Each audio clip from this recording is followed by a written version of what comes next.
Turn off the printer and disconnect the power cord and data cables. Remove the media and ribbon. To remove the front panel, press on the detent button while sliding the panel off the hooks and out of the base. Loosen the two mounting screws about 1/4 inch or 7 millimeters. Remove the tear plate. Open the peel roller. Insert the peel assembly over the two screws and lift up. Tighten the mounting screws. Slide the lower front panel tabs onto the mounting slots. Snap it into place.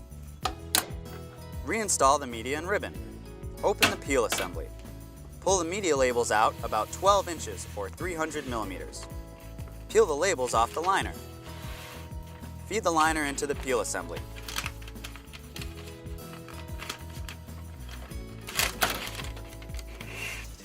Close the peel assembly. Reconnect the power cord and data cables. Turn on the printer. Set the printer to peel off mode. Press home on the display. Press OK.